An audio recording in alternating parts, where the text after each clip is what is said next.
خليفة النبي بلا فصل إمامنا أبي بكر الصديق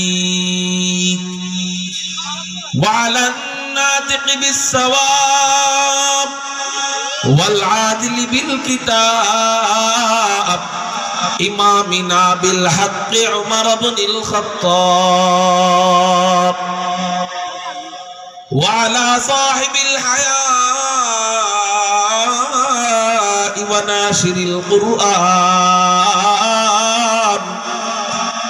الشهيد المظلوم حين تلاوة الفرقان إمامنا عثمان بن عفان وعلى صاحب السيف والقضاء وناشر العلم والهدى أسد الله الغالب إمامنا علي بن أبي طالب رضي الله تعالى عنهم أجمعين. أما بعد فأعوذ بالله من الشيطان الرجيم. بسم الله الرحمن الرحيم. يرفع الله الذين آمنوا منكم والذين أوتوا العلم درجات. قال سيدنا رسول الله صلى الله عليه وسلم: فضل العالم على العابد كفضلي على أدناكم. وقال عليه الصلاة والسلام في حديث آخر: فضل العالم على المجتهد 100 درجة ما بين الدرجتين 500 سنة، أو كما قال عليه الصلاة والسلام. صدق الله مولانا العظيم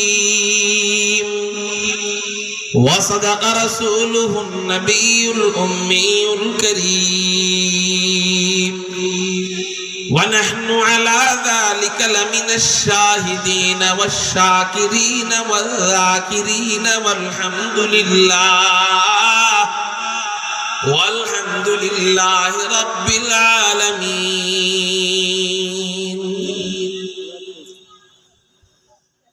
সকলেই দুরূদ শরীফ পড়ি। আল্লাহুম্মা সাল্লি আলা মুহাম্মাদিন ওয়া আলা আলি মুহাম্মাদ কামা সাল্লাইতা আলা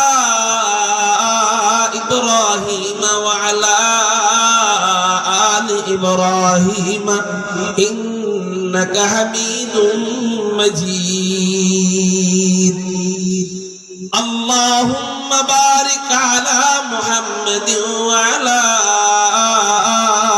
آل محمد كما باركت على إبراهيم وعلى آل إبراهيم إنك حميد مجيد. मकसद हो अगर तरबियत लाल बदख्शा, मकसद हो अगर तरबियत लाल बदख्शा, बेसोद है फटके हुए खुर्शीद का परताओ, बेसोद है फटके हुए खुर्शीद का परताओ। दुनिया रिवायात के पंदों में गिरफ्तार, दुनिया रिवायात के पंदों में गिरफ्तार। क्या मदरसा वालों की तगुदाओ, क्या मदरसा वालों की तगुदाओ। कर सकते थे जो अपनी ज़माने की इमामत, कर सकते थे जो अपनी ज़माने की इमामत। वो कौन दिमाग अपने ज़माने के पैरों, वो कौन दिमाग अपने जमाने के है पैरो। अल्हम्दुलिल्लाह, अल्लाह जल्ला जलालुहु अम्मा नवालुहुर दरबारे लाख कोटी शुक्रिया अदाय करी যে মহান রব্বে করিম আমাদেরকে কুমিল্লা হোমনা খোদে দাউদপুর রওজাতুল আতফাল মডেল মাদ্রাসা ও এলাকাবাসীর যৌথ উদ্যোগে রব্বে কায়নাত রব্বে করিম আমাদেরকে এই জান্নাতের বাগানে আসার বসার তৌফিক দান করেছেন। সেই জন্য সবাই একটু অন্তরের অন্তঃস্থল থেকে শুকরিয়া আদায় করি, আকাশ পাতাল প্রকম্পিত করে উচ্চ কণ্ঠে চিৎকার দিয়ে বলি আলহামদুলিল্লাহ। মুহতারাম হাজিরিন, আমি আপনাদের সামনে কুরআনুল কারীম থেকে একটি আয়াতে কারীমা তেলাওয়াত করেছি। আল্লাহ পাক রব্বুল আলামিন কুরআনুল কারীমের মধ্যে উলামায়ে কেরামদের মর্যাদা সম্পর্কে চমৎকার একটি আয়াত নাযিল করেন। আলেমদের শান, আলেমদের মান, আলেমদের ইজ্জত সম্পর্কে আল্লাহ কুরআনে আয়াত নাযিল করেন। যে আলেমদেরকে সমাজে সবচেয়ে তুচ্ছ ভাবা হয়, যে আলেমদেরকে সমাজে সবচেয়ে বেশি বোকা ভাবা হয়, সমাজের সবচেয়ে সরল সোজা যে আলেমকে ভাবা হয়, হুজুর আমরা তো ভাবি না, অন্য এলাকার মানুষ ভাবে। আমি বলবো আপনি ভাবেন না না ভাবেন, কতটা সরল ভাবলে একজন মসজিদের ইমামরে আপনি ৫,০০০ টাকা ৬,০০০ টাকা বেতন দেন, বেটা কিচ্ছু কয় না, এটা বদদুয়াও দেয় না। আপনি কতটা ভালো মানুষ হলেন না?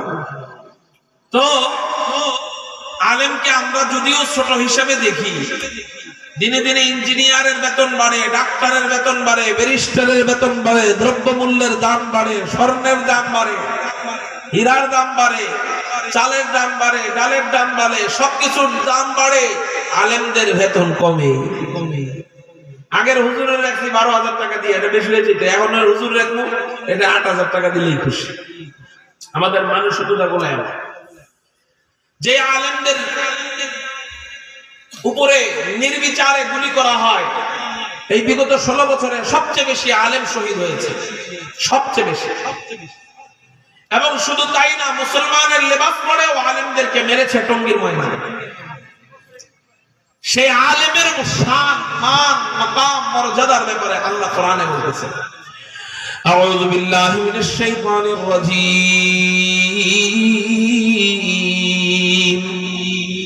বিসমিল্লাহির রহমানির রহিম,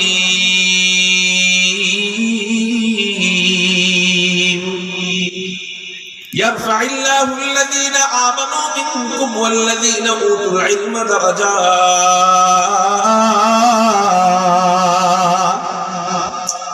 আল্লাহ পাক রব্বুল আলামিন কোরআনুল কারীমের মধ্যে বলেন, যারা ঈমান এনেছে এবং ইলম প্রাপ্ত হয়েছে, যারা ঈমান এনেছে এবং ইলম প্রাপ্ত হয়েছে, অর্থাৎ আলেম হয়েছে, আমি আল্লাহ তাদের সম্মান, তাদের শান, তাদের মান, তাদের মাকাম, তাদের আজমত, তাদের ইজ্জত, তাদের মর্যাদা আমি আল্লাহ বাড়িয়ে দেওয়ার জিম্মাদারি নিয়ে নিলাম। আমি আল্লাহ আলেমদের সম্মান বাড়িয়ে দিব, ইমানদার আলেমের সম্মান আমি আল্লাহ বাড়িয়ে দিব। বলতেছেন কি? আপনারা যে কয়জন আছেন, একটু আগে ৫-১০ মিনিট আগে বয়ানের পরিবেশ ছিল না, কিন্তু এখন পরিবেশ। এখন শুধু মনোযোগটা আমার দিকে দিবেন, একটা লোক মনোযোগ অন্য দিকে দিব না। কারণ আমি এখানে বসলাম মানে আল্লাহ পাকের কাছে ফেরেশতারা আমাদের ভিডিও আকারে আল্লাহ পাকের কাছে আমাদেরকে দেখাচ্ছে যে আল্লাহ এই যে দেখেন আপনার বান্দারা আপনার জিকির করতেছে, আপনার স্মরণে তারা একত্রিত হয়েছে। এজন্য আমি এমন কাজ করব না যে আল্লাহ এটা দেখে বেজার হয়। একটু সবাই চিৎকার দিয়ে বলেন তো আল্লাহু আকবার। আওয়াজ হয় নাই, আরো জোরে আল্লাহু আকবার। अल्लाह अल्लाह क्या मजा मुर्शिद के मैखाना में है, अल्लाह अल्लाह क्या मजा मुर्शिद के मैखाना में है, दोनों आलम की हकीकत एक पैमाने में है, दोनों आलम की हकीकत एक पैमाने में है। कारो ज़बान जना बंद থাকে না, আকাশ পাতাল প্রকম্পিত করে একটু বলি না আল্লাহু আকবার। এটা আমি বলছি দেখে বললেন, এখন বলবো না, শুধু ইশারা দিব, দেখি তো আওয়াজ কমে না বাড়ে। মাশাআল্লাহ, এই সাউন্ডটা রাখতে পারবো তো ইনশাআল্লাহ। আল্লাহ বলতেছেন, ইয়ারফাইল্লাহুল লাযীনা আমানু মিনকুম ওয়াল্লাযীনা উতুল ইলমা দারাজাত। ঈমান আনবা, ঈমান আনার পর আলেম হবা, ইলম অর্জন করবা, আমি আল্লাহ এটার ফজিলত কি দিব, এটার পুরস্কার কি দিব, আমি আল্লাহ পুরস্কার দিয়ে দিব। আমি আল্লাহ আলেম হওয়ার বদৌলতে তোমার সম্মান, তোমার শান, তোমার মান, তোমার মাকাম, তোমার আজমত, তোমার ইজ্জত, তোমার মর্যাদা আমি দুনিয়াতেও বাড়ায়া দিব, আখিরাতেও বাড়ায়া দিব। একটু চিৎকার দিয়া বলেন না সুবহানাল্লাহ। চলেন আজকে ইলম অর্জন করলে আল্লাহ কেমন সম্মান বাড়ায়, ইলমের কত ফজিলত, এই সম্পর্কে আমরা আলোচনা করব। কেন কেন বলে, তিনটা নিয়তে এই আলোচনা করব এবং শুনবো। এক নাম্বার নিয়ত, আলেমদের বিরোধিতা করব না। দুই নাম্বার নিয়ত, আলেমদের সোহবতে থাকবো। তিন নাম্বার নিয়ত, সন্তানদেরকে আলেম বানাবো। সন্তানদেরকে কি করব বলেন? আলেম বানাবো। এই নিয়তে আজকের বয়ান শুনবো।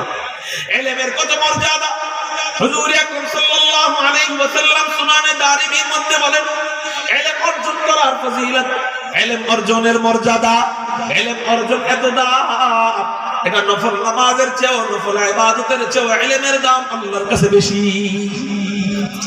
হুজুর আকরাম সাল্লাল্লাহু আলাইহি ওয়াসাল্লাম বলেন, মাজলিসে ইউতানাজাউ ফীহিল ইলমু আহাব্বু ইলাইয়া মিন কদরিহি সালাতান। নবীজি বলেন, আমার নিকট ইলম অর্জন করা নফল নামাজের চেয়েও দামি। কেন কেন কেন? নফল নামাজ কি দামি না? আমি বলবো হ্যাঁ, নফল নামাজ দামি, ঠিক আছে, কিন্তু এটা নফল। আর ইলম অর্জন করা, তালাবুল ইলমি ফরিযাতুন আলা কুল্লি মুসলিম, ইলম অর্জন করা প্রত্যেকটা মুসলমানের জন্য ফরজ। এবার বলেন, ফরজ বেশি দামি না নফল বেশি দামি? ফরজ বেশি দামি। এজন্য আমাদের এক উস্তাদ ছিলেন, আলহামদুলিল্লাহ, ওনাকে আমরা সুন্নতি হুজুর বলতাম। এমন কোন সুন্নত নাই যে উনি করতেন না, এমন কোন নফল নামাজ নাই যে উনি পড়তেন না। আলহামদুলিল্লাহ, কোনদিনও তাহাজ্জুদ নামাজ মিস হইতে দেখি নাই। আলহামদুলিল্লাহ, কোনদিন ইশরাক চাষ মিস হইতে দেখি নাই। কোনদিন আসরের আগের 4 রাকাত সুন্নাত নামাজ মিস হইতে দেখি নাই। কখনো ইশারের আগের 4 রাকাত নামাজ মিস হইতে দেখি নাই।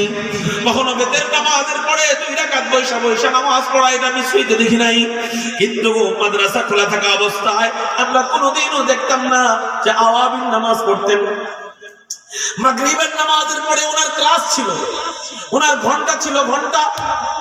এই ক্লাস করার জন্য মাগরিবের নামাজ পড়ে সুন্নত নামাজের সালামটা ফিরে যে যেন দৌড়ে ক্লাসে চলে আসতেন। একদিন আমরা জিজ্ঞাসা করলাম, হযরত, আপনাকে আমরা সুন্নতি হুজুর বলি, আপনাকে আমরা এত মোহাব্বত করি, হযরত ফ্রিলি একটা প্রশ্ন করতে চাই, কিছু মনে না করলে। হুজুর বললেন, করো। হযরত, আপনি কোনদিন আওয়াবিন নামাজ পড়েন না কেন? কখনো দেখি না তাহাজ্জুদ নামাজ মিস হইতে, কখনো দেখি না ইশরাক নামাজ মিস হইতে, কখনো দেখি না চাষ নামাজ মিস হইতে। তো এগুলো যদি না পড়তেন তাহলে আওয়াবিন না পড়লে আমরা প্রশ্ন করতাম না, অথবা কেউ প্রশ্ন করতো না। কিন্তু হযরত, আপনার কখনোই কোনো নামাজ মিস হয় না, নফল নামাজ মিস হয় না। হযরত, আপনি আওয়াবিন নামাজ পড়েন না কেন? উস্তাদ তখন জবাব দিলেন যে, ছাত্ররা শোনো বাবারা, তোমার সামনে 2টা খণ্ড রাখা হইল, একটা হলো হীরার টুকরা, আরেকটা হলো স্বর্ণের টুকরা। স্বর্ণের দাম অনেক আছে, কিন্তু তোমাকে যদি বলা হইতো হীরার টুকরাও রাখা হইল, স্বর্ণের টুকরাও রাখা হইল, যে কোনো একটাকে তুমি বাছাই করে নিয়ে যাও, তুমি বাছাই করবা কোনটাকে? বলেন, হীরার টুকরা। তাই বলে কি স্বর্ণ আপনার কাছে কম দামি? ওই জায়গায় আপনার সুযোগ আছে 2টা, যে কোনো একটা, 2টার যে কোনো একটা আপনি বাছাই করবেন দামিটা। আমার সামনে সুযোগ আছে নফল নামাজ 6 রাকাত আওয়াবিন নামাজের সওয়াব পাওয়ার। আবার আমার কাছে সুযোগ আছে ইলম অর্জন করার, ইলম ছাত্রদেরকে শেখানোর সুযোগ নেওয়ার। 2টার মাঝে সওয়াবের দিক থেকে পার্থক্য কত? আমি যদি আওয়াবিন নামাজ পড়ি, আল্লাহ পাক রব্বুল আলামিন আমাকে 10 মিনিট নফল নামাজের সওয়াব দিবেন। হ্যাঁ, অনেক বেশি সওয়াব দিবেন। কিন্তু আমি যদি তোমাদেরকে ক্লাসে ইলম শিখাই, হাদিস শিখাই, অবিহি ক্বালা হাদাসানার ক্লাসে বসি, ফিকহের মজলিসে বসি, কোরআনের মজলিসে বসি, নবীজি জানায় দেয় মজলিস ফিকহিম মিন ইবাদাতি 60 সানা। ফিকহের মজলিস, ইলম অর্জনের মজলিস, আল্লাহু আকবার, আল্লাহু আকবার। আল্লাহ পাকের কাছে ইলম অর্জনের মজলিস 60 বছর নফল নামাজের চেয়েও, নফল ইবাদতের চেয়েও, আওয়াবিনের চেয়েও, ইশরাকের চেয়েও, 60 বছর তাহাজ্জুদের চেয়েও ইলমের একটা মজলিসের দাম আল্লাহর কাছে কোটি কোটি গুণ বেশি। মুহতারাম হাজিরিন, তাহলে বুঝেন ইলমের কত দাম। 60 বছর নফল ইবাদতের চেয়েও ইলমের একটা মজলিসের দাম বেশি। অথচ আলহামদুলিল্লাহ আমাদের মাদ্রাসাগুলোতে একটা মজলিস নয়, একটু পরপরই ইলমের মজলিস কায়েম হতে থাকে। ফজরের আগেও ইলমের মজলিস, ফজরের পরেও ইলমের মজলিস, 8:30 বাজে খানা খাই, খানা খাওয়ার পরেও ইলমের মজলিস, আবার জোহরের আগ পর্যন্ত ক্লাস চলতে থাকে, ওখানেও ইলমের মজলিস, জোহরের পরেও ইলমের মজলিস, আলহামদুলিল্লাহ মাগরিবের পরেও ইলমের মজলিস, ইশারের পরেও ইলমের মজলিস। কত কোটি নেকি না তারা কামাবে, কত কোটি নেকি কামায়। নবীজি দ্বিতীয় নম্বর ইলমের ফজিলত জানায় দেয় তিরমিজি শরীফের মধ্যে, মান সালাকা তরিকান ইয়ালতামিসু বিহি ইলমান সাহালাল্লাহু বিহি তরিকান মিন তুরুকিল জান্নাহ ওয়া ইন্নাল মালাইকাতা লা তাদউ আজনিহাতাহা রিদান লিতালিবিল ইলম ওয়া ইন্না তালিবাল ইলমি লা ইয়াস্তাগফিরু লাহু মান ফিস সামাই ওয়াল আরদ হাত্তাল হিতানু ফিল মা ওয়া ইন্নামাল উলামা هم ورثة الأنبياء وإن الأنبياء لم يورثوا دينارا ولا درهما وإنما ورثوا العلم فمن أخذ به أخذ بحظ وافر। কারো জবান যেন বন্ধ থাকে না, চিৎকার দিয়ে বলি না আল্লাহু আকবার।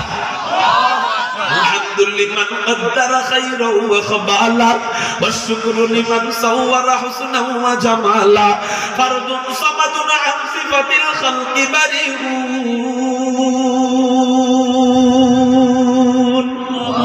নাই পড়া মানুষের সামনে আমার ওয়াজ করে মজা পাই না, জোরে বলেন আল্লাহু আকবার।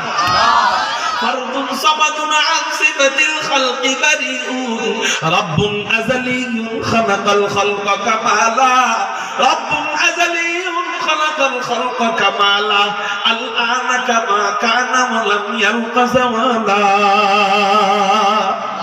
الآن كما كان ولم يلق زوالا لا شبه ولا مثل ولا عم مقالا لا ضد ولا ضد ولا حد لمولا لا ضد ولا ضد ولا حد لمولا لا كفو ولا بلد ولا عم وطالا لا كفو ولا بلد ولا عم وطالا। কারো জবান যেন বন্ধ থাকে না, চিৎকার দিয়ে বলি না আলহামদুলিল্লাহ। ইলমের বরকতে আল্লাহ পাক রব্বুল আলামিন আমাদেরকে কি সওয়াব দেয়, কয়েকটা হাদিস আপনাদেরকে শোনাই। ইলম অর্জনের 2 নম্বর ফজিলতের ব্যাপারে নবীজি বলেন, মান সালাকা তরিকান ইয়ালতামিসু বিহি ইলমান সাহালাল্লাহু বিহি তরিকাম মিন তুরুকিল জান্নাহ। যে ব্যক্তি ইলম অর্জনের জন্য কোন পথে চলবে, আল্লাহ পাক রব্বুল আলামিন তার জন্য জান্নাতের রাস্তাকে সহজ করে দিবে। একটু চিৎকার দিয়া বলেন না সুবহানাল্লাহ।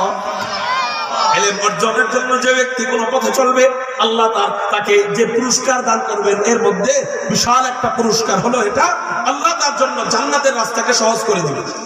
আল্লাহ কেমনে? যে ব্যক্তি ইলম অর্জন করে না তার জন্য কি জান্নাতের রাস্তা সহজ না? আমি বলবো বাহ্যিকভাবে যে ব্যক্তি ইলম অর্জন করে না, আমরা দেখি তার জিন্দেগি ঘাটলে দেখা যায় তার জন্য জান্নাতের রাস্তাটা একটু কঠিন হয়ে পড়ে। আর যে ব্যক্তি আলেম হয় তার জন্য জান্নাতের রাস্তাটা অনেক অংশে আল্লাহ সহজ করে দেয়। এই হাদিসের বাস্তবতা আমরা একটু মিলাই। একজনের বয়স 30 বছর, আলেম হয় নাই, কিন্তু উলামায়ে কেরামদের বয়ান শুনে এই ব্যক্তিটা নামাজি হওয়ার চিন্তা ভাবনা করছে যে আমি আজকে থেকে নামাজ পড়বো, আমি আজকে থেকে জান্নাতের রাস্তায় চলবো, আজকে থেকে আমি গুনাহ করব না। বলেন নামাজ শুরু করে দিল, জান্নাতের পথে উঠা শুরু হইলো কিনা? সে জান্নাতের রাস্তাকে যত সহজভাবে ধরতে চাইতেছে, তার সামনে ততটা কঠিন বাধার বিপত্তি, বাধার সম্মুখীন তার হতে হচ্ছে। কেন?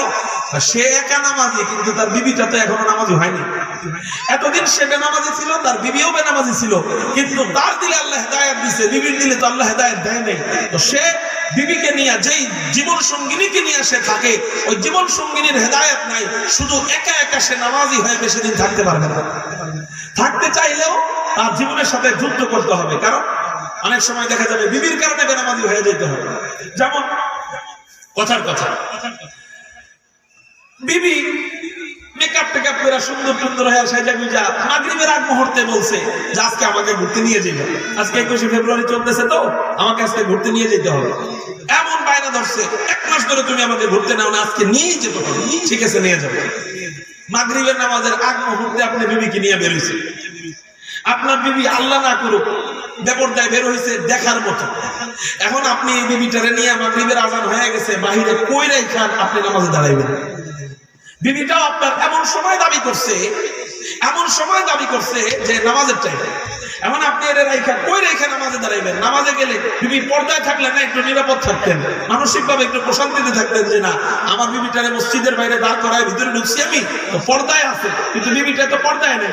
আপনার নামাজে ঢুকলে একটা টেনশনে থাকতে হবে। এই জন্য অনেক সময় দেখা যায় নামাজটা বাদ দিয়ে দিচ্ছেন। আছে না নাই? হবে কি হবে না? সম্ভাবনা আছে না নাই? একদিন অসুস্থ আপনি, তো বিবিকে বললেন, বিবি আমি তো অসুস্থ, শরীর ক্লান্ত, ফজরের সময় আজকে আমি হয়তো জাগনা পাবো না, তুমি একটু আমার জাগায় দিও, আমার আল্লাহর নামাজটা আমার পড়তে হবে, আমার ডিউটি আমার পালন করতে হবে। বিবি তুমি নামাজ পড়ো না, আমাকেও কি একটু সহায়তা করবা না, তুমি আমার ফজরের সময় জাগায় দিও। বিবি বললো আচ্ছা ঠিক আছে, আপনি ঘুমান, কোনো টেনশন নাই, আজকে ফজরের সময় আপনাকে আমি জাগায় দিব। যে বিবি জীবনে নামাজ পড়তে ফজরের সময় উঠে নাই, এই বিবি জামাইকে জাগায় দেওয়ার জন্য ফজরের সময় উঠবে উঠবে না? তাহলে বলে তার জন্য জান্নাতের রাস্তা চলা একটু কষ্ট হয়ে যাচ্ছে কিনা? আলহামদুলিল্লাহ, একদিন বিবিকেও আল্লাহ হিদায়াত দান করলেন। এখন সেও নামাজি, বিবিও নামাজি, কিন্তু মিয়া বিবি চিন্তা করলো ঘর থেকে বিশাল বড় টিভিটা নামাইতে হবে। এই টিভিটা ঘরে থাকলে টিভির মধ্যে চোখের জিনা হয়, আর চোখের জিনার কারণে আল্লাহ ঘরের মধ্যে অশান্তি আর বরকত নষ্ট করে দিতে থাকে। অতএব এই টিভি আর রাখা যাবে না, টিভিটা নামাইতে হবে। যেই টিভিটা নামানোর নাম নিছেন, সেই বাচ্চা বলা বান্না চিল্লাই উঠছে, না টিভি নামাইলে আমরা আর কলেজে যাব না, স্কুলে যাব না, আমরা আর আপনাদের কথা শুনবো না, আমরা আর খানা খাবো না। ঠিক না ভাই? ঠিক। জান্নাতের রাস্তায় চলার মাঝখানে বাধা হয়ে যাচ্ছে কিনা? হ্যাঁ, একটু কঠিন হয়ে যাচ্ছে কিনা?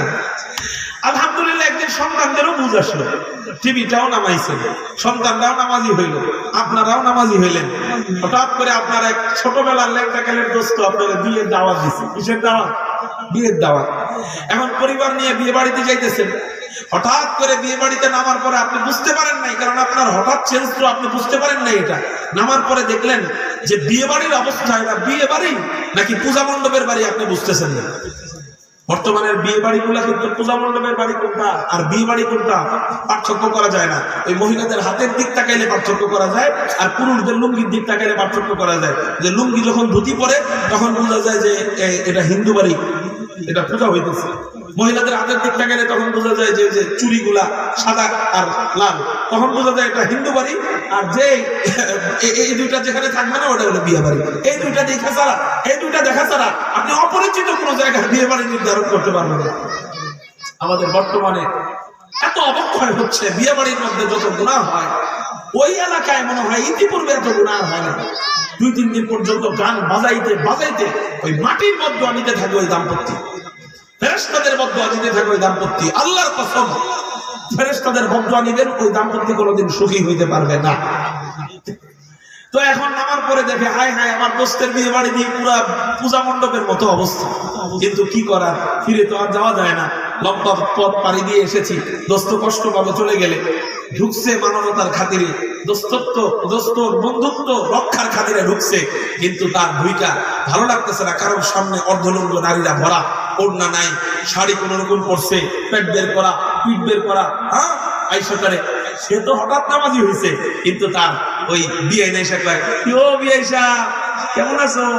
এমন দিন হুজুর কত দেখা যায় তোমারে, কত বড় বড় দাড়ি হয়ে গেছে, ভালো আছো নি? নিচের দিক চাই যদি আপনি কন বিয়ে সবাই ভালো আছি, তাহলে আপনারা বেজুর হয়ে গেছে কেন? আমি সালাম দিলাম, আমাদের এগুলো চাইলেও না, সমালোচনা শুরু করে দিবে।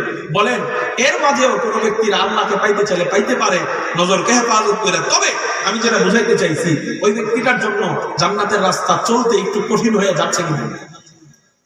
কিন্তু আলহামদুলিল্লাহ, আলহামদুলিল্লাহ, আমরা যারা মাদ্রাসায় পড়ি, আমরা যারা আলেম হই, নবীজি বলেন ইলম অর্জনের বরকতে আল্লাহ জান্নাতের রাস্তাকে সহজ করে দেয়। আলহামদুলিল্লাহ, এতটাই সহজ যে আমরা আল্লাহকে যখন পাইতে চাই ওই মুহূর্তে আল্লাহ আমাদের পরিবেশ কায়েম করে দেয়। আমাদের নামাজি হতে কোনো অসুবিধা হয় না, এই সমস্ত সমস্যার সম্মুখীন আমাদের হতে হয় না। আমাদের বিবিরাও নামাজি, আমাদের সন্তানরাও নামাজি, আমাদের ঘরের মধ্যেও বড় ওই টিভি নাই, আমাদের সন্তানদের হাতেও বড় মোবাইল দেওয়া হয় না। মুহতারাম হাজিরিন, আমাদের বিয়ে বাড়িতেও যে সমস্ত বিয়ে বাড়িতে দাওয়াত দেয়, ওনারা বুঝে শুনেই দেয় যে আমাদের এই জায়গায় এই হুজুরের যে দাওয়াত দিব, আমার এই জায়গার জন্য এই হুজুরের যোগ্য কিনা অথবা হুজুরের জন্য আমি যোগ্য কিনা, এটা বুঝে শুনে আমাদেরকে দাওয়াত দেয়।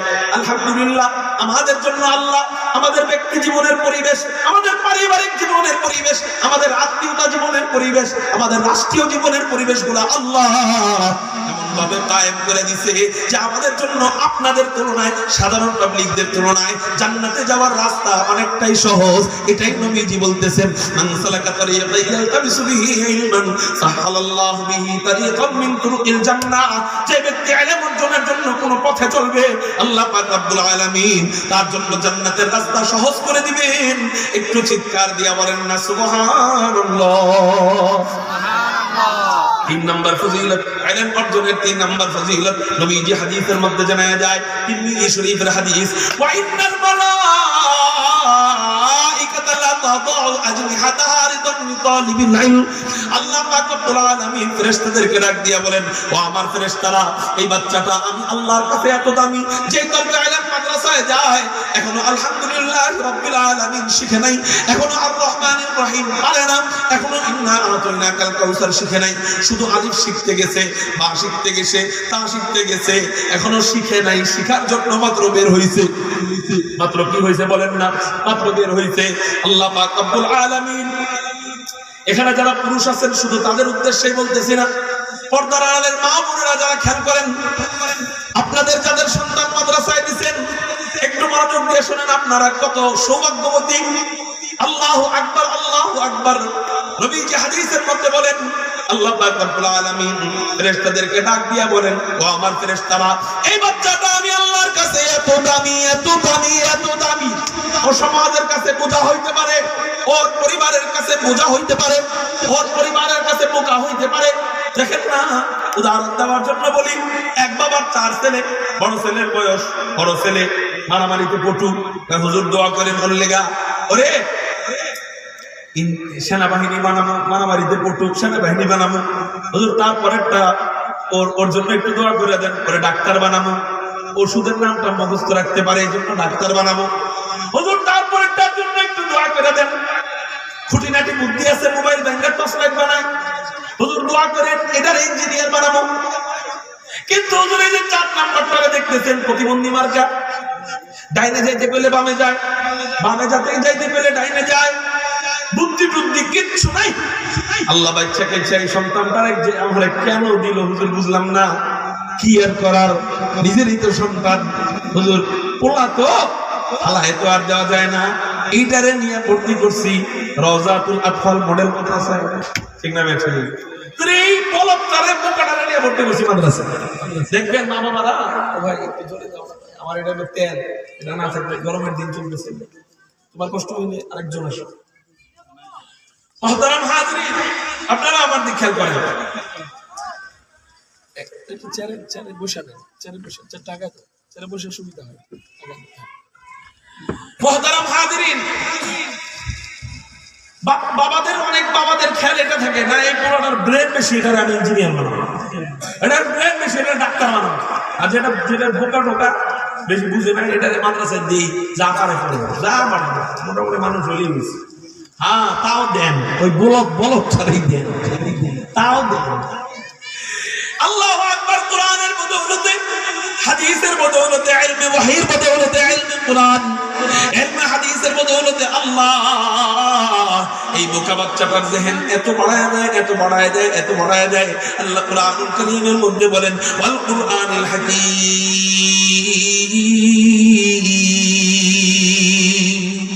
কোরআন হিকমত ওয়ালা। এই কোরআন যে পড়ে আল্লাহ তাদেরকে হিকমত ওয়ালা বানায় দেয়। এই কোরআন যারা পড়ায় আল্লাহ তাদেরকে হিকমত ওয়ালা বানায় দেয়। আলহামদুলিল্লাহ আমাদের অনেক আকাবির আছেন, ক্লাসের মধ্যে 50 নাম্বার হইতো, 60 নাম্বার হইতো, 100 জন ছাত্রের মধ্যে সবচেয়ে গমেট ছিল, কিন্তু কোরআনের বদৌলতে, কোরআনের সাথে লাইগা থাকার বদৌলতে আল্লাহ পাক রব্বুল আলামিন উস্তাদ জামানায় এদের এমন ইলম, এমন জেহেন খুলে দিয়েছেন যে বড় বড় শাইখুল হাদিসরা ওনার সামনে বসলে আলহামদুলিল্লাহ পায়রা উঠতে পারে না। বড় বড় বুদ্ধিজীবীরা, বড় বড় ডাক্তাররা, বড় বড় ডক্টররা, বড় বড় ব্যারিস্টার, ইঞ্জিনিয়াররা, আপনারা আজকে বাড়িতে যাবেন, একটু মিলায়ে দেখবেন, ইউটিউবে সার্চ দিবেন উলামাদের টক শো, আলেমদের টক শো। আলহামদুলিল্লাহ বিগত 16 বছরে বহুত বড় বড় মুরগি চোর, পাকিস্তানের মুরগি চোর, এই গম চোর, তেল চোর, আলু চোর, পেঁয়াজ চোর, এরা আলেমদের সাথে বৈশা বৈশা অনেক বড় বড় টিভির সামনে টক শো করছিল। মুহতারাম হাজিরিন, অনেক বড় বড় মিডিয়ার সামনে টক শো করছিল। মনে করছিল আলেমরা তো দেখতে বোকা শোকা, এদেরকে হারাইতে পারবো। কিন্তু আলহামদুলিল্লাহ আলেমদের সামনে যখন বসে ওই এক একজন পাকিস্তানের মুরগি চোরের পায়জামা গরম হয়ে যায়, লুঙ্গি গরম হয়ে যায়। একজন আলেমের সাথে তর্ক দিয়া, ইলম দিয়া, বুদ্ধি দিয়া কুলায় উঠতে পারে না। এটা বিশ্বাস না হইলে আপনারা ইউটিউবে সার্চ দিয়েন মুহতারাম হাজিরিন। কেন কেন কেন? এটার এক নাম্বার কারণ হলো আল্লাহ পাক রব্বুল আলামিন এর কোরআনে ইলম দান করছে, হাদিসের ইলম দান করছে। দেখতে সরল সোজা হলেও, দেখতে সহজ সরল হলেও আল্লাহ পাক, ভাই কি কথা না বলে, মাঝখানে কথা না বলে, আপনারা আমার দিকে খেয়াল করেন। দেখতে সরল সোজা হলেও আপনারা আমার দিকে খেয়াল করেন। ভাই আপনাদের যদি কারো ওই বক্সের সাউন্ড শুনতে অসুবিধা হয়, একটু দূরে যায় বসেন, কাছাকাছি বসলে তো কানে লাগবেই।